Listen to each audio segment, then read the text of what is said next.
अगर किसी को डैंड्रफ होता है तो घर वाले बोलते हैं कि आप ऑयलिंग करो, ज्यादा करो, वो फ्लेक्स निकल जाएंगे, you will feel better, but नहीं, उससे आपका डैंड्रफ बढ़ने वाला है। आजकल बहुत लोगों को ये लगता है कि हम मिनॉक्सिडिल लगाएंगे, हमारे स्कैल्प पे कुछ हो जाएगा, हमारे लालगी आ जाएगी। गर्म पानी से सिर धोने से इतना हेयर लॉस नहीं होता, मेनली विंटर्स में डैंड्रफ इंक्रीज होने के चांसेस होते हैं, उसके कारण होता है। Third type of hair fall होता है, उसमें पर्टिकुलर बॉल्ड स्पॉट्स बनते हैं, पैचेस बनते हैं, तो जैसे पंजाबी कीड़ा लगना भी कहते हैं, दैट इज टोटली डिफरेंट। वो एक ऑटो इम्यून डिसीज है, वो नॉर्मल हेयर लॉस नहीं है। हमारे पास बहुत पेशेंट्स आते हैं मेल, जैसे बोलते हैं हमारी हेयर लाइन पीछे जा रही है, आगे से बाल पीछे जा रहे हैं, या ऊपर के टॉप पे उनके पतले हो रहे हैं। जब हम अच्छे से ड्रेसअप होते हैं, अच्छे दिख रहे होते हैं, हमारी लुक्स की कोई तारीफ करता है तो हमारा कॉन्फिडेंस लेवल बहुत ज़्यादा बढ़ जाता है। लेकिन वहीं अगर हमारे हेयर्स अच्छे नहीं दिख रहे होते, उसकी लुक्स खराब होती है या फिर डैंड्रफ नज़र आ रही होती है, इतना ही नहीं हेयर फॉल भी हो रहा होता है, तो हमारा कॉन्फिडेंस लेवल एकदम लो हो जाता है।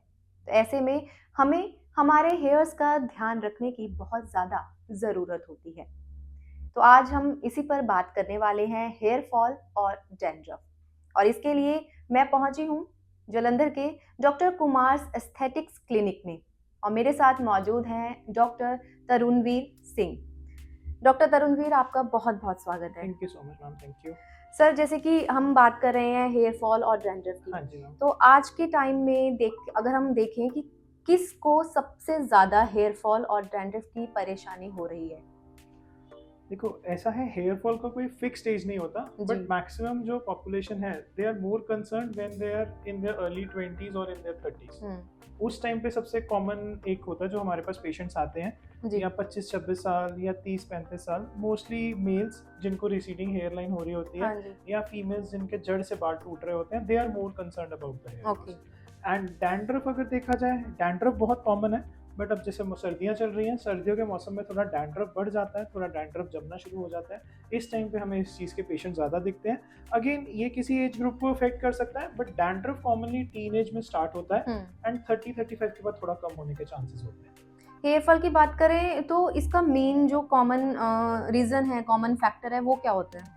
मैम देखो, हेयर फॉल मेनली 3 तरह का होता है जो हम पेशेंट्स को एनकाउंटर करते हैं। सबसे पहला कॉमन रीजन तो जेनेटिक होता है। हमारे पास बहुत पेशेंट्स आते हैं मेल, जैसे बोलते हैं हमारी हेयर लाइन पीछे जा रही है, आगे से बाल पीछे जा रहे हैं, या ऊपर के टॉप पे उनके पतले हो रहे हैं। उस केस में यूजुअली जेनेटिक होता है, कोई ना कोई फैमिली हिस्ट्री होती है, या मदर साइड पे या फादर साइड पे। But again, it's not necessary कि इमीडिएट फैमिली में हो। ऐसा नहीं है कि फादर मदर को होंगे तभी होंगे, आपके चाचा जी, ताया जी, किसी को भी हो सकता है, मामा जी को, या कभी ग्रेट ग्रैंड पेरेंट्स को भी हो सकता है, तब भी आपका ट्रांसफर हो सकता है। और वो मेल्स में यूजुअली हमें प्रेजेंट करता है as a receding hair line. Females में हमें यहाँ पे सेंटर पोर्शन में उनके बाल पतले, थिनिंग होनी और स्कैल्प दिखना शुरू हो जाएगा। सेकंड जो होता है टीलोजन एफ्लूवियम, वो कॉमनली दिखता है अगेन दोनों मेल्स और फीमेल्स में। ये यूजुअली डाइटरी डेफिशिएंसी से बहुत कॉमन है, या फीमेल्स जो एनीमिया से सफर कर रही हो, जिनका ब्लड थोड़ा कम है, उनमें हो सकता है। डाइट आप प्रॉपर नहीं ले रहे हो, या कोई पेशेंट को हॉस्पिटलाइजेशन हुआ है, टाइफाइड, मलेरिया, या कोविड के बाद इनफैक्ट बहुत ज़्यादा हमें ये देखने को मिला था। फिर उसके बाद आप क्या कहते हैं, खाना प्रॉपर टाइम पे नहीं खा रहे हो, या जंक ज़्यादा खा रहे हो, प्रोटीन आपकी बॉडी में कम जा रहा है, ये चीज़ें इसको कॉज कर सकती हैं। ये कॉमन हो गया। अगर यहाँ आपने कहा कि वुमेन्स में पतले हो जाते हैं बाल, है ना, आपके हेयर लाइन और जो बॉल्ड स्पॉट नजर आने लगते हैं, तो वो मेनली फीमेल्स में ही ज्यादा नजर आते हैं? नहीं मैम, देखिए वही मैं बताने लगा, जो third type of hair fall होता है उसमें पर्टिकुलर बॉल्ड स्पॉट्स बनते हैं, पैचेस बनते हैं, तो जैसे पंजाबी कीड़ा लगना भी कहते हैं, दैट इज टोटली डिफरेंट। वो एक ऑटो इम्यून डिसीज है, वो नॉर्मल हेयर लॉस नहीं है। वो मेल्स में भी हो सकता है, फीमेल में भी हो सकता है, वो ट्रीटेबल होता है, बट वो नए पैचेस बनने हम नहीं रोक सकते। ऑटो इम्यून का मतलब है उस जगह पे आपकी बॉडी को समझ नहीं आता कि आपके बाल हैं, वो गलती से अपने बालों को अटैक करके उनको तोड़ रही है, वहां पे बॉल्ड स्पॉट्स बनते हैं। वो लेकिन ऑटो इम्यून है, it is not related to any diet, it is not related to anything. वो जिसको होना है अपने आप हो जाता है, and it is totally treatable, और वो दोनों मेल्स फीमेल्स में कॉमन है। बहुत बार बहुत सारे लोग ऐसे होते हैं जो डाइटिंग करते हैं, तो क्या डाइटिंग का भी बहुत इफेक्ट पड़ता है हेयर्स पे? Ma'am it depends. अब फॉर एग्जांपल कोई पर्सन पहले अच्छे से रोज खाना खा रहा है, ठीक है, उसने जी। एकदम से खाना कम कर दिया। अगर जी। तो आप ग्रेजुअल डाइटिंग पे जा रहे हो तब इतना फर्क नहीं पड़ेगा, but when you go on a crash dieting, आप अपना वेट लूज कर रहे हो। जी। आपकी बॉडी के लिए जो हेयर है एक तरह का डेड टिश्यू है, तो आपकी बिल्कुल है। बॉडी को जो एनर्जी पहले मिल रही थी वो बिकॉज ऑफ क्रैश डाइटिंग नहीं मिल रही है, तो बॉडी सबसे पहले हेयर का न्यूट्रिशन बंद करेगी। तो एग्ज़ैक्टली। इसलिए वो पेशेंट ज़्यादा हेयर लॉस एक्सपीरियंस कर सकते हैं। सो इसलिए अगर आपको डाइट भी करनी है, मेक श्योर कि आप ऐसे चीज़ें लेते रहो जो हेयर की केयर करें, जैसे प्रोटीन वगैरह अच्छा होना चाहिए, या आप हेयर के सप्लीमेंट साथ में ले लो, या ईज आउट करो डाइट प्लान में, don't go hard into it. कोई ऐसी मतलब कौन-सी डाइट वो ज़्यादा फ़ॉलो करें? मैम जैसे प्रोटीन रिच फूड, अगर आप वेजिटेरियन है, paneer, soya, tofu, hmm. This is good. Non जी। वेजिटेरियन में chicken and fish and egg, these are very good. जी। उसके बाद हरी सब्जियां हो गई आपकी, स्पिनच वगैरह, साग, ये सब बहुत अच्छा होता है हेयर के लिए। फ्रूट्स, अनार, सेब, ऑरेंजेस, ये भी अगेन बहुत अच्छे होते हैं। दाल बहुत अच्छी है आपके लिए। तो ये चीज़ें आप ज़्यादा रखोगे तो आपका हेयर लॉस थोड़ा कम रहेगा। क्योंकि अभी जैसे विंटर चल रहा है तो विंटर में भी बहुत ज़्यादा हेयर फॉल होता है। क्या उसका एक रीज़न ये हो सकता है गर्म पानी से सिर धोना? नहीं, गर्म पानी से सिर धोने से इतना हेयर लॉस नहीं होता। मेनली विंटर्स में डैंड्रफ इंक्रीज होने के चांसेस होते हैं, उसके कारण होता है। अगेन एक ये बहुत कॉमन मिथ है कि गर्म पानी से सिर धोने से डैंड्रफ होता है, जबकि डैंड्रफ ठंड में होता है और आप ठंड में गर्म पानी यूज करते हैं, तो उसको लोग को रिलेट कर लेते हैं। वो कोरिलेट करते हैं हाँ, विंटर्स में तो बहुत ज़्यादा। डैंड्रफ की वजह से हेयर फॉल होगा, गर्म पानी की वजह से नहीं। बट वैसे ही थोड़ा मॉनसून और विंटर्स में थोड़ा हेयर लॉस वैसे ही ज्यादा होता जी, जी, जी। मैं ये भी जानना चाहती हूँ कि बहुत सारे मार्केट में हेयर प्रोडक्ट्स आते है। हैं, तो क्या अलग-अलग तरह के हेयर प्रोडक्ट यूज़ करने से भी हेयर फॉल होने के चांसेस बढ़ते हैं? बिल्कुल, कई लोगों को हैबिट होती है, they keep on experiencing with the new exactly. Shampoos, कि आज ये ट्राई किया है, हम नेक्स्ट वीक नई कंपनी का हुँ। लेंगे, उसके बाद नेक्स्ट। अगर आप बार-बार यूज़ करते रहो, everything is made up of hmm. Different thing, तो आपकी बॉडी कई बार उसको अडैप्ट नहीं कर पाती, which can lead to more hair loss. तो ideally you should not be keep on changing shampoos regularly, every month आपको नहीं चेंज करना चाहिए। ओके। अच्छा, कई लोगों का मिथ ये भी है कि ज़्यादा हेयर ऑयलिंग करने से भी मतलब बालों में तेल जम जाता है और बाल टूटने लगते हैं, तो ऐसा है क्या? जिनको डैंड्रफ होता है उनके केस में ये चीज़ बिल्कुल सही है। हुँ। जो ज़्यादा हेयर ऑयलिंग करते हैं उनके केस में डैंड्रफ बढ़ जाता है। ओके। इनफैक्ट जो पेशेंट्स हमारे पास डैंड्रफ के आते हैं उनको हम हेयर ऑयल मना करते हैं। बहुत कॉमन मिथ है, अगर किसी को डैंड्रफ हुँ। होता है तो घर वाले बोलते हैं कि आप ऑयलिंग करो, ऑयलिंग ज़्यादा कर करो, जी। वो फ्लेक्स निकल जाएंगे, you will feel better. But hmm. नहीं, उससे आपका डैंड्रफ बढ़ने वाला, बिकॉज जो डैंड्रफ होता है वो एक तरह का सीबम होता है, hmm. Which is also kind of oil, जो हुँ। आपकी स्किन बाहर फेंक रही है। जब आप ऑयल लगाओगे आपको स्मूथ हो जाएगी ओके। स्किन, फ्लेकीनेस हट जाएगी, राइट। बट थोड़ी देर में वो भी जम जाएगा। You can think of dandruff जैसे आपने सर्दियों में कोकोनट ऑयल आप हाँ देखते जी, हो, जम जाता है, है। सेम है। हमारी बॉडी के ओके। अंदर टेम्परेचर बहुत हाई है, सीबम बाहर निकल रहा है, हुँ। वो सीबम बाहर आके जम रहा है because of the cold weather, और आप ऊपर से और ऑयल डाल रहे हैं। मतलब कि हमारे जो स्कैल्प है उसमें हेयर क्या कहते हैं ऑयल ग्लैंड्स जो होते हाँ, हैं। वो बेसिकली डैंड्रफ प्रोड्यूस करते हैं। ओके। अगर आपकी स्किन नॉर्मल है, आपको ज्यादा आपको डैंड्रफ नहीं हो रहा, then you are okay to use oil, hmm. Otherwise avoid अगर आपको डैंड्रफ की हिस्ट्री है। ओके। हम्म। अगर हम यहाँ पे बात करें जैसे डैंड्रफ की बात चल रही है, तो डैंड्रफ का मेन रीज़न ही हेयर ऑयलिंग ज़्यादा करना है? नहीं मैम, ऐसा नहीं कह सकते कि डैंड्रफ का मेन रीजन हेयर ऑयलिंग के कारण नहीं होता है। हेयर ऑयलिंग इंक्रीजेस डैंड्रफ, ये ओके। हमारी अपनी टेंडेंसी होती है। हमारे हुँ। सेबेशियस ग्लैंड्स होते हैं जो हमारी बॉडी के अंदर प्रेजेंट होते हैं, स्कैल्प पे होते हैं, फिर हमारे फेस पे होते हैं, जैसे पिंपल्स भी आते हैं, जी, वो जी, भी जी। ग्लैंड्स की वजह से आते हैं। हुँ, हुँ, तो ये उस वजह से होता है, कईयों के ग्लैंड्स वो हाइपर एक्टिव होते हैं। जब हमारी एज 12-13 होती है, हुँ। हमारे हार्मोन्स एकदम से स्पर्ट करते हैं, उस टाइम पे चांसेस होता है कि वो ग्लैंड्स की एक्टिविटी बढ़ जाए। सो ये भी एक तरह से प्री डिसाइडेड है। कुछ लोगों में हार्मोनल डिसीज वगैरह से जो सफर कर रहे हैं, या कईयों में वैसे ही थोड़े हार्मोन्स का वो स्पर्ट होने के कारण ये चीज़ हो जाती है, नॉट एग्जैक्टली अ डिसीज। तो हम ऑयलिंग के कारण ये नहीं कह सकते कि डैंड्रफ होता है, बट हाँ उससे बढ़ता है। अच्छा, किसी के हेयर्स पे बालों में डैंड्रफ नहीं है हम्म। और उनके बाल बहुत ज़्यादा झड़ते हैं, तो क्या हेयर ऑयलिंग करनी चाहिए?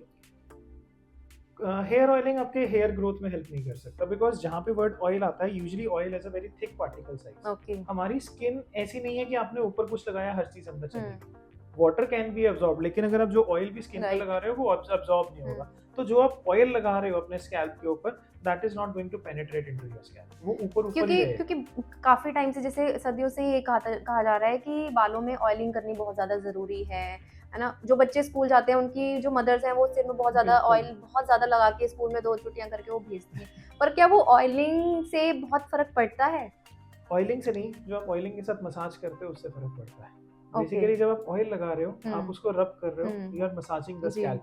जब आप स्कैल्प मसाज करते हो, आप वहाँ पे ब्लड सर्कुलेशन बढ़ा रहे हो। हुँ। जब ब्लड सर्कुलेशन बढ़ेगी, वहाँ पे नई ब्लड वेसल्स बनेंगी, वहाँ पे नए ग्रोथ फैक्टर्स आएंगे, हुँ। उससे और नए बाल आने के चांसेस है। ऑयल का रोल नहीं है, जो आप मसाज कर रहे हो अपने फिंगर से उसका। ओके, मतलब हमारे व्यूअर्स ये बात समझ लें कि ऑयलिंग आपने नॉर्मली हेयर्स में कर ली, उसका कोई बहुत ज़्यादा बेनिफिट नहीं मिलेगा, लेकिन अगर आप मसाज करते हैं तो उसका बेनिफिट आपको मिल सकता है। बिल्कुल। ये बहुत अच्छी बात आपने बताई। यहाँ पे मैं ये भी जानना चाहूँगी कि अगर हमारे सिर में जैसे डैंड्रफ हैं, तब भी हमें मसाज करने की ज़रूरत है? तब मैं अवॉइड करने को बोलता हूँ पेशेंट्स को, क्योंकि उस केस में वैसे ही हेयर लॉस हो रहा होता है। अगर आप उस टाइम पे मसाज करोगे, you might feel better for few days, जी। वीक्स, बट उसके बाद हेयर लॉस बढ़ने के ज्यादा चांसेस है, बिकॉज डैंड्रफ क्या करता है, आपके हेयर को वैसे वीक कर देता है। Right. जब आप बार बार मैनिपुलेट करो ना, वीक हेयर और ज्यादा टूटते हैं, तो पेशेंट घबरा जाता है कि मेरे अब ज्यादा क्यों टूट रहे हैं। अच्छा, सर कितनी देर मसाज ज़रूरी होती है 2 हेयर्स to के लिए? 4 minutes या 5 minutes is That's enough. You it. don't need to do it but literally. यहाँ तो ये है कि 15-15 मिनट वो लगे रहते हैं कि करना है मसाज। वो करो, उसका वही, अगर आपको इवन डैंड्रफ नहीं है, आप मसाज कर नहीं पार्लर्स में भी यही सब होता है कि 15 मिनट्स वो रिलैक्सेशन के लिए वो नहीं, होता ही बिकॉज है। It gives you good feeling ना। हम्म। जब आपको मसाज कर रहा है, आपको थोड़ा लाइट हेडेड फील होता है, यू फील गुड, तो अच्छी बात है, आप करो वो, बट डोंट थिंक कि उसका कोई ज्यादा इफेक्ट होने वाला है। अगर आपने 5 मिनट भी कर लिया, हेयर ग्रोथ पे उतना ही इफेक्ट होगा जितना 15 मिनट में होगा। But again, massage is not therapy, तो उससे फायदा नहीं होने वाला, हल्का सा 19-21 का ही फर्क पड़ेगा। डोंट थिंक कि अगर आपका हेयर फॉल हो रहा है, मसाज करोगे तो बाल ठीक होगा। मतलब ब्लड सर्कुलेशन हमारा ब्लड अच्छा हो जाता है सर्कुलेशन उससे। अच्छा हो जाएगा, जिसकी वजह से आपको थोड़ा अच्छा लगेगा वो चीज़। ओके, अगर हम बहुत ज़्यादा हेयर ड्रायर यूज़ करते हैं अपने हेयर्स पे, क्या वो भी रीज़न हो सकता है हेयर्स के फॉलिंग का? बिल्कुल बिल्कुल, हेयर ड्रायर से बाल झड़ते हैं अगर आप ज्यादा यूज करें, खास करके जैसे अपने बाल धो के आप इमीडिएटली अगर आप यूज करो, उस टाइम पे सबसे ज्यादा चांसेस होते हैं। ओके। अगर आपके बाल काफी ड्राई हैं या जी। ऑलमोस्ट ड्राई हो चुके हैं, उस टाइम आप यूज करोगे, then it is not that harmful.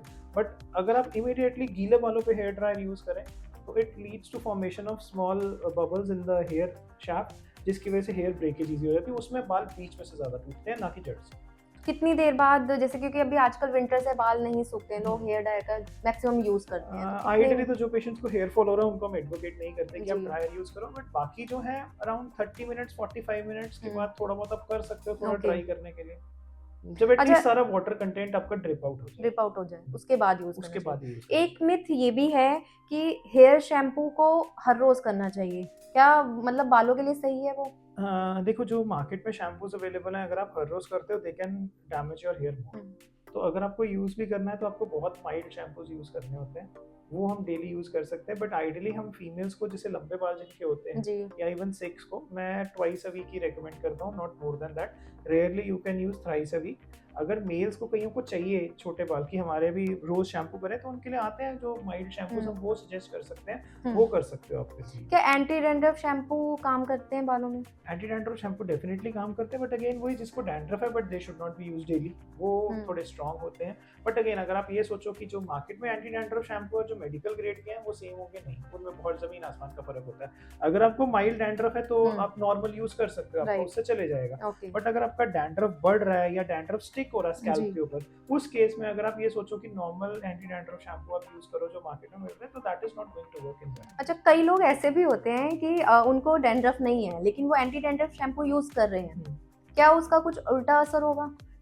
थोड़ा स्कैल्प ड्राइनेस ज्यादा फील हो सकती है, और कुछ नहीं। तो मतलब नहीं करना चाहिए वो? उसका कोई एडवांटेज ही नहीं है, आपको ड्राइनेस और फील होगी आपको उल्टा उसके कारण। मतलब उनको ये फील होता है कि हम पहले से ही एक प्रिकॉशन ले लें, यूज कर लें कि डैंड्रफ ही ना हो। अगर मतलब उसमें कोई एडवांटेज नहीं, हम ये नहीं कह सकते उसका प्रिकॉशन लेने का फायदा है कि नहीं है, बिकॉज सीबम प्रोडक्शन अगर होगी तो डैंड्रफ होगा, और वो क्वांटिटी उसमें, जो मार्केट में एंटी डैंड्रफ शैम्पूज अगर महीने में आप एक आध बार यूज कर रहे हो बिना डैंड्रफ के, then it is okay. But आप ये सोचो मैं रेगुलर वो शैम्पू यूज करूं, फिर it can lead to dry scalp, जिसकी वजह से हेयर फॉल इनफेक्ट बढ़ सकता है, अगर ड्राइनेस ज्यादा हो। ड्राइनेस ज्यादा है तो मतलब ना ही करे वो ज्यादा बेटर। हाँ, it's better to avoid it if you don't have a problem. जैसे आप कोई दवाई भी नहीं खाते हो, अगर आपका सर नहीं दुख रहा है, वो सर दर्द की दवाई नहीं लोगे, तो व्हाई, अगर आपको डैंड्रफ नहीं है, तो why use anti dandruff shampoo. बिल्कुल सही बात है। अच्छा, हार्मोनल इम्बैलेंस की अगर हम बात करें, उसका हेयर फॉल पर कितना असर पड़ता है? हार्मोनल इम्बैलेंस मेनली फीमेल्स में, उसमें हेयर लॉस पे काफ़ी असर पड़ जाता है। खास करके कई फीमेल्स हैं जिनके साइकिल्स इरेगुलर हैं, या जिनका वेट एकदम से गेन हो जाता है, या अनवांटेड बाल आने शुरू हो जाते हैं, चेहरे पे पिंपल्स हो जाते हैं। उन केस में पीसीओडी से वो यूजुअली सफ़र कर रहे होते हैं, उस केस में हेयर थिनिंग होनी शुरू हो जाती है, उसमें बाल बहुत झड़ते हैं। सेकंड, थायराइड एक ऐसा ग्लैंड है जो थायराइड हार्मोन्स होते हैं, वो जो करता है प्रोड्यूस, उसके कारण भी हेयर लॉस होता है अगर किसी में हाइपोथायराइडिज्म है। इनफैक्ट हाइपोथायराइडिज्म भी हेयर लॉस कॉज करता है। तो हम फीमेल पेशेंट से स्पेशली हम ये पूछते ही हैं कि अगर उनको थायराइड डिसऑर्डर्स हैं कि नहीं है या पीसीओडी है कि नहीं है। ये दोनों हार्मोनल डिसऑर्डर्स हैं जिसमें हेयर लॉस के चांसेस ज़्यादा होते हैं। अच्छा, तो आपने जैसे अभी कहा कि थायराइड हाइपोथिज्म होता है, तो उसकी वजह से भी हेयर लॉस होता है। बिल्कुल होता है। तो जब पेशेंट आपके पास आता है और वो एक तरफ तो अपनी थायराइड की मेडिसिन ले रहा है, हाँ जी। एक तरफ वो हेयर्स की मेडिसिन आपसे लेगा, हाँ जी। तो वो दोनों एक साथ एक टाइम पे ले सकते हैं? हाँ जी, हाँ जी, कोई इंटरेक्शन नहीं होता दोनों का। और यूजुअली थायराइड की medicines are given empty stomach, सुबह उठ के लेनी होती है। हेयर की बाद में ले सकते हैं, and even okay. Taken after meals, any time, breakfast, dinner. और हेयर की जो यूजुअली हम मेडिसिन स्टार्ट करते हैं, they are multivitamins for hair. जैसे जी। आप बॉडी के लिए मल्टीविटामिन्स खाते हो, वैसे they are specifically multivitamins design for the hair. Okay. Usually हम वही चीज देते हैं। अब मल्टीविटामिन से एक और चीज बताना चाहूंगा, मार्केट में सबसे फेमस बायोटिन है, जो सब लोग ट्राई करना शुरू कर देते हैं। बायोटिन इतना लेना है, बायोटिन इतना लेना है। जस्ट एक व्यूअर्स को आपको ये बताना जी, चाहूंगा, जी, जी। बायोटिन हमारी बॉडी 30 माइक्रोग्राम से ज्यादा नहीं एब्जॉर्ब कर सकती। जो नॉर्मल मार्केट में फॉर्मुलेशंस है 10 mg लिखा होता है, 50 mg लिखा होता है, उसका कोई फायदा नहीं है। आपकी बॉडी ने सिर्फ 30 माइक्रोग्राम एब्जॉर्ब करना है, जी। बाकी आपकी बॉडी ने एज अ वेस्ट निकाल देना है। ओके। उसका कोई फायदा नहीं। एंड सेकेंडली, अकेले बायोटिन का कोई रोल नहीं।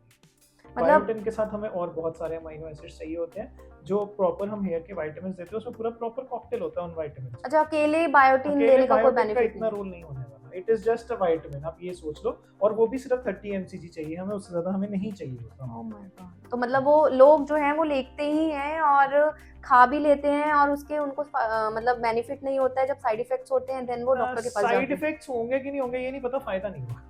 अच्छा, साइड इफेक्ट्स नहीं होगा। मैं ये नहीं बोलूंगा कि वो चीज आपको नुकसान कर सकती है, हाँ। बिकॉज वो जो एक्स्ट्रा आप ले रहे हो it is excreted as such. तो आपको कोई नुकसान नहीं वो करेगी चीज। बट अगर आप ये सोचो आपका हेयर लॉस उससे रुकने वाला नहीं रुकने वाला। यूजली मैक्सिमम लोगों में क्या होता है, कई बार तो हेयर लॉस का ट्रीटमेंट भी नहीं लेना पड़ता, 3-4 मंथ्स में वैसे ही ठीक हो जाता है। तो उन्हें लगता है कि हमारा उस वजह से ठीक हो गया कि हमने बायोटिन सप्लीमेंट्स लिए थे। ओके। तो हो इसलिए वो सकता है ज्यादा डाइट अच्छी हो गई हो उसकी वजह से डाइट भी। अच्छी होगी, आपका स्ट्रेस कम हो गया। स्ट्रेस एक बहुत बड़ा रीजन होता है हेयर लॉस का। आपका एनवायरनमेंट चेंज हो गया, जगह चेंज हो गई है, उस वजह से कई लोगों का हेयर फॉल होता है। अब बहुत पेशेंट्स हमारे पास ये आते हैं कि स्टूडेंट्स कि अभी कहीं और रहते थे, जी। एकदम से यहाँ पर आ गए, और फिर हॉस्टल में डाइट वैसी मिल रही है, जगह भी चेंज हो गई है, और स्ट्रेस भी पढ़ाई का आ गया, तो उस वजह से हेयर लॉस बढ़ जाता है। क्या छोटे बच्चों में भी है हेयर लॉस के केसेस? छोटे बच्चों में होता है, but I don't advocate treatment in very young age. जी। जस्ट डाइटरी चेंजेस से ही ठीक होने के चांसेस होते हैं। मैं यूजुअली 10-12 इयर्स के बाद ही ट्रीटमेंट स्टार्ट करने में नहीं, अगर ये चीज जेनेटिक हो तो पहले दे नहीं, सकते पहले हैं जल्दी मेडिसिन? नहीं आता, ट्रीटमेंट नहीं आता, सॉरी, विजिबिलिटी नहीं होती पेशेंट्स को। ओके। 15-16 साल के बाद ही पेशेंट को आएगा, उससे पहले उससे विजिबल पहले नहीं नहीं। होगा। अगर जेनेटिक भी होगा, जेनेटिक भी तब होगा जब आपके वो वाले हार्मोन्स स्पर्ट होंगे। जब तक आपके हार्मोन्स 12-13 साल के बाद शुरू होंगे, तो बिफोर 15-16 आपको एक्सपीरियंस जेनेटिक वाला आप देख नहीं पाते उससे पहले। ओके। अगर मैं यहाँ पे बात करूँ कि जैसे डैंड्रफ, कई बार लोग समझते हैं कि हमें किसी फूड एलर्जी की वजह से भी होता है, ऐसा होता है क्या?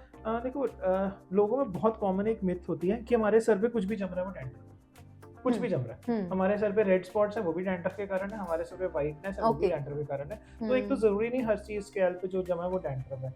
वो सोराइसिस हो सकता है, या जो हेयर कलर यूज कर रहे हैं उसके कारण रिएक्शन करके रेडनेस हो सकती है। आपकी स्किन सेंसिटिव हो सकती है, तो उस वजह से भी थोड़ा रिएक्शंस हो जाते हैं कभी कभी। तो पहली बात तो डैंड्रफ का खाने पीने से इतना रिलेशन नहीं है। हाँ, in young adult, sorry, in young age and in young adults, मतलब 20 to 30 या 15 to 30 के बीच में ज्यादा फ्राइड मीठा खाने से हमारे सेबेशियस ग्लैंड्स की एक्टिविटी बढ़ती है, which can increase dandruff. But again it will increase dandruff, not cause. तो वो बढ़ा सकते हैं। बट मैं ये नहीं कहूंगा कि कोई चीज की एलर्जी की वजह से आपको डैंड्रफ होगा। डैंड्रफ एलर्जिक नहीं होता। एलर्जिक अगर हो रहा है वो हम उसे एलर्जिक कॉन्टैक्ट डर्मेटाइटिस या इरिटेंट कॉन्टैक्ट डर्मेटाइटिस अलग ही एक कैटेगरी, मतलब उससे कोई रिलेशन नहीं है उसका? नहीं, उससे डैंड्रफ का रिलेशन नहीं है। बट वही है कि हर चीज स्कैल्प पे डैंड्रफ नहीं होती। पहले एक बार कंफर्म कर लीजिए वो डैंड्रफ है कि नहीं, उसके बाद ट्रीटमेंट आप स्टार्ट करें। अच्छा डॉक्टर साहब, आपने बताया हेयर फॉल के बारे में बता दिया, आपने डैंड्रफ के बारे में भी बता दिया, लेकिन अगर हम यहाँ पे बात करें बेस्ट हेयर केयर रूटीन की, तो वो क्या होनी चाहिए? देखो, बेस्ट हेयर केयर रूटीन में यूजुअली तो twice a week minimum shampooing होनी चाहिए। जी। ठीक है, उसके बाद हम वैसे पेशेंट ल्यूकवार्म वाटर या नॉर्मल वाटर से आप कर सकते हो, हॉट शावर्स भी ले सकते हो। And second, always top it up with a conditioner. Without conditioner नहीं जाना चाहिए, बिकॉज आपका हेयर को कंडीशनर्स चाहिए। आप चाहते हो आपके हेयर हम्म सॉफ्ट रहे, आपके हेयर सप्पल रहे, वो चीज उस तभी होगी अगर आप शैम्पू करने के बाद कंडीशनर यूज कर रहे हो। बिकॉज शैम्पू जितना मर्जी माइल्ड हो, वो फिर भी हेयर को रफ करेगा जी ही जी करेगा जब जी। आप कोई चीज वॉश कर रहे हो। जैसे आप हाथ पे मॉइस्चराइजर लगाते हो, फेस एग्जैक्टली। पे मॉइस्चराइजर लगाते हो, थिंक कि आप कंडीशनर मतलब ऐसा मॉइस्चराइजर आप उस पर भी लगा रहे हो। तो मेन हेयर केयर में सिर्फ यही पेशेंट्स को बोलते हैं, अगर माइल्ड शैम्पू यूज करना है यूज इट डेली और ऑल्टरनेट डेज। अगर आप नॉर्मल शैम्पू भी यूज कर रहे हो, ट्वाइस अ वीक मिनिमम करो and always use a conditioner. मतलब कंडीशनर का रोल है ज्यादा। कंडीशनर का बिल्कुल रोल है। बट आजकल तो जैसे हम सीरम भी लगा रहे हैं, वो भी बेनिफिशियल होते हैं। देखो serum, again serum is for scalp, conditioner is for your hair. Okay. जो नॉर्मल आप हेयर सीरम की बात कर रहे हो, हेयर सीरम। हेयर सीरम वो तो kind of you can say just वो ये मॉइस्चराइजेशन है हेयर की। मॉइस्चराइजेशन है। हाँ, वो बीच में आप कभी भी कर सकते हो, हेयर सीरम का कोई नुकसान नहीं। मतलब हेयर कंडीशनर जो है वो ज्यादा जरूरी है after. Serum is something else, serum is something which you usually use after okay. Washing या ड्राइंग सब यस। के बाद। Conditioner is after washing your hair, just coat your hair with a conditioner and wash it off. बस conditioner scalp पे नहीं लगाना चाहिए। Scalp में, उससे अपने हेयर, लॉन्ग हेयर्स में हाँ, क्योंकि कंडीशनर स्कैल्प पे लगाने से आपके हेयर जो रूट्स होते हैं थोड़े लिम्प हो सकते हैं, मतलब ऐसे ओके। गिर सकते हैं, ठीक। तो वो थोड़ी लुक खराब लग जाती है, चिपके चिपके से तो थोड़े खराब लगते हैं। इनफैक्ट सीरम भी हम जो बोलते हैं वो भी prefer on the length of hair ही करना चाहिए। कंडीशनर रोकता है हेयर फॉल को? उसका कोई रोल नहीं है? कंडीशनर का भी इतना रोल नहीं है, शैम्पू और कंडीशनर का सबसे कम रोल है। बहुत पेशेंट्स आके पूछते हैं हमारा हेयर फॉल हो रहा है, हमें कोई शैम्पू बता दो। अकेला शैम्पू हेयर फॉल नहीं रोक सकता। हेयर फॉल के लिए हमें प्रॉपर पहले तो रीजन देखना है रीजन कि दिखना है हमारा exactly। जेनेटिक है, जी। हमारा टीलोजन एफ्लूवियम है कि एलोपेशिया एरियाटा है। फिर हमें उसके अकॉर्डिंगली ट्रीट करना है। अब क्या कहते हैं, टैबलेट्स खानी होती हैं, सोल्यूशंस लगाने होते हैं, सीरम्स लगाने होते हैं, ये कौन सा देना है, शैम्पू डैंड्रफ है कि नहीं है, स्कैल्प कैसा है, उसके अकॉर्डिंग हम शैम्पू भी सिलेक्ट करना है। तो वो तो प्रॉपर रिजीम हम पेशेंट को बताते राइट। हैं। डॉक्टर साहब एक चीज और है, एक मिनोक्सिडिल सोल्यूशन है, हाँ वो जी, हेयर्स के लिए कितना बेनिफिशियल है? देखो मिनॉक्सिडिल हम हेयर फॉल के पेशेंट्स को देते हैं। It works very well in male pattern hair जी। लॉस या female pattern hair, basically genetic वालों में। दूसरों में भी दे सकते हैं, ऐसा नहीं है, उसमें भी काम करता है। बट जैसे आपने मिनॉक्सिडिल का नाम लिया तो मैं ये बताना चाहूँगा, इसके बारे में मिथ्स बहुत ज़्यादा आजकल होते हैं। आजकल बहुत लोगों को ये लगता है कि हम मिनॉक्सिडिल लगाएंगे हमारे स्कैल्प पे कुछ हो जाएगा, हमारे लालगी आ जाएगी, फ्लेकीनेस होनी शुरू हो जाती है। इनफैक्ट कुछ लोगों को तो ये भी लगता है मिनॉक्सिडिल के कारण कोई सेक्सुअल साइड इफेक्ट्स भी होते हैं। बिल्कुल ऐसा नहीं है। Minoxidil is one of the safest drugs to use. हाँ, कुछ लोगों में जब आप लगाओ इरिटेशन जरूर कॉज कर सकता है, but once your skin gets habitual आप इसे छोड़ सकते हो। बस इसका यूज करने का एक तरीका होता है, लिमिटेड क्वांटिटी में यूज करना है और उतने दिन यूज करना है जैसे हम समझाएंगे। अगर आप 2-3 ml लगाओगे सुबह शाम की जल्दी बाल आ जाए, ऐसा नहीं होगा, फिर वो नुकसान। मतलब अपने आप लेके ना यूज करें? अपने आप लेके नहीं यूज करना, because it doesn't work on all kind of hair loss. ये ऐसा है कि आप हमें एक बार दिखा दो आपका हेयर लॉस उस पर काम करेगा कि नहीं। मेरा मेन कहने का इसका ये बताना चाहूंगा, इससे डरो नहीं, ये बहुत अच्छा ड्रग है और one of the only drugs which is approved by US FDA for hair loss. जितने आजकल मार्केट में सीरम्स आ रहे हैं, they are not still approved, they are under trial. And second, एक और चीज बहुत कॉमन मिथ होती है लोगों में कि हमने अगर एक बार मिनॉक्सिडिल शुरू कर दिया, हमें लाइफ टाइम लगाना पड़ेगा। देखो ऐसा है, जिनको जेनेटिक हेयर लॉस है उनके केस में ये ट्रू है, और उनके केस में ये true for every hair serum है। ऐसा नहीं है कि आप दूसरा हेयर सीरम भी बंद कर सकते, क्योंकि आप कोई भी हेयर सीरम हम देते हैं, हेयर सीरम इसमें मतलब मेरा जो सीरम कहने का मतलब दैट इज सीरम जो हम स्कैल्प पे लगाते हैं, ट्रीटमेंट वाले, नॉट मार्केट वाले। तो वो कोई भी मैं सीरम दूंगा that will be for life time, या मैं ऑन एंड ऑफ कभी ना कभी यूज करना ही पड़ेगा, बिकॉज जेनेटिक आपको आज हो रहा है उसको मैं सिर्फ कंट्रोल कर सकता हूँ, खत्म नहीं कर सकता। मतलब कि एक्सपर्ट के सलाह से इसे यूज करना है, अपने आप लेके यूज नहीं करना। अपने आप लेके यूज नहीं करना। It's a wonderful drug, but आप देखो आपको काम करेगा कि नहीं करेगा, आप एक बार जरूर दिखाओ, हमें बताओ, उसके अकॉर्डिंग। डॉक्टर तरुण, मेरे मन में एक और सवाल आ रहा है कि जैसे आजकल विंटर्स हैं, हम धूप सेकते हैं, तो क्या सन एक्सपोजर भी डैंड्रफ और हेयर फॉल का रीजन हो सकता है? नहीं, सन एक्सपोजर नहीं, डैंड्रफ भी नहीं कॉज करता, हेयर फॉल भी। इनफैक्ट सन एक्सपोजर से तो विटामिन डी बढ़ेगा, विटामिन डी चाहिए होता है हेयर लॉस के लिए, और जिनको हेयर लॉस होता है उनको हम विटामिन डी के सप्लीमेंट्स देते हैं। तो sun exposure hair loss cause नहीं करता। मतलब विंटर में तो इसका कोई वो लेना देना ही नहीं है। विंटर वेदर में थोड़े से हेयर थोड़े ड्राई क्रम्पल्ड हो जाते हैं, जिस वजह से फॉल हो जाते हैं, बट नॉट सन एक्सपोजर का कोई लेना देना नहीं है। ओके, मतलब समर्स में भी ऐसा नहीं है इसका? मॉनसून्स में ज्यादा होता है। मॉनसून्स में हमारे हेयर फ्रिजी भी हो जाते हैं, उस टाइम पे हेयर लॉस थोड़ा सा ह्यूमिड वेदर में ज्यादा होता है। डॉक्टर साहब, हमने काफ़ी सारे इसके कॉजेज, फैक्टर्स, ट्रीटमेंट के बारे में आपने बहुत सारी अच्छी बातें बताई हैं, तो अब आपका एक जो मैसेज रहेगा हमारे व्यूअर्स के लिए, वो क्या रहने वाला है? देखो, अगर तो आप लोग हेयर फॉल या डैंड्रफ से सफ़र कर रहे हैं, तो पहले तो ये चीज़ समझिए कि आपको अपनी डाइट इम्प्रूव करनी है। मेक श्योर आप थोड़ी प्रोटीन रिच डाइट लीजिए, आप ग्रीन वेजिटेबल ज़्यादा खाइए, फ्रूट ज़्यादा खाइए। सेकंड, ऑयलिंग का इतना एडवांटेज नहीं होता, खास करके अगर आपको डैंड्रफ हो रहा है तो प्लीज़ अवॉइड हेयर ऑयल लगाने से कुछ नहीं होने वाला। स्ट्रेस एक बहुत बड़ा रीज़न है हेयर लॉस होने का। अगर आपका स्क्रीन टाइम बहुत ज़्यादा है, आप प्रॉपर्ली आपकी नींद नहीं हो रही है, तो इसकी वजह से भी आपकी बॉडी में अनइंटेंशनल स्ट्रेस होता है जो आपको नहीं पता लगता, जिस वजह से अगेन हेयर लॉस बढ़ जाता है। थिर्डली, आपके hormonal changes, again it leads to hair loss. अगर आपको थायराइड डिसऑर्डर्स हैं उसमें हेयर लॉस बहुत कॉमन है। अगर आप में विटामिन डी डेफिशिएंसी है, B12 डेफिशिएंसी है, उसमें हेयर लॉस बहुत ज़्यादा हो जाता है। अगर हीमोग्लोबिन कम है आपका, उस केस में भी हेयर लॉस हो जाता है। एंड फीमेल्स जो PCOD से सफ़र कर रही हैं, उनका भी हेयर लॉस ज़्यादा होने का चांसेस है। तो इन सब केसेस में कुछ ज़्यादा घर की चीज़ें ना ट्राई करो। इट्स बेटर अगर आप ट्रीटमेंट ले लोगे तो आप जल्दी ठीक हो जाओगे। Most of the hair falls जो होते हैं टेक्स 4 to 6 मंथ्स। ट्रीटमेंट शुरू करने के 30 to 45 डेज में हेयर फॉल कम होता है एंड अराउंड 3 मंथ्स में हमें न्यू ग्रोथ भी दिखनी शुरू हो जाती है। This is true for almost all the hair loss except androgenetic alopecia, या जो जेनेटिक होता है उस केस में पूरे के पूरे हेयर वापस आने के चांसेस कम होते हैं। But still we can improve the thickness of the hair, we can improve the hair growth, और हम हेयर का नंबर भी बढ़ा सकते हैं। तो डॉक्टर साहब ने बहुत ही अच्छी-अच्छी बातें आई थिंक आपके लिए बताई हैं। हो सकता है आपके बहुत सारे सवालों के जवाब आपको मिल गए हों। तो डॉक्टर तरुण, आपसे बात करके बहुत सारे सवालों के जवाब मुझे तो मिल गए हैं and thank you so much. Most welcome, most welcome. मेरे साथ डॉक्टर तरुणवीर मौजूद थे और इन्होंने हेयर फॉल और डैंड्रफ को लेकर कुछ ऐसी-ऐसी बारीकियाँ भी बताई हैं, आई थिंक आप लोगों को नहीं पता होगा। अगर आपके लिए ये एपिसोड बेनिफिशियल रहा है तो इसे मैक्सिमम लोगों के साथ शेयर करें, ताकि वो भी हेयर फॉल और डैंड्रफ से रिलेटेड जो मिथ्स उनके पास हैं, वो उसको जान पाएँ। इस तरह के और भी अपडेट्स के लिए जुड़े रहें कपिला द क्रिएटर के साथ। नमस्कार।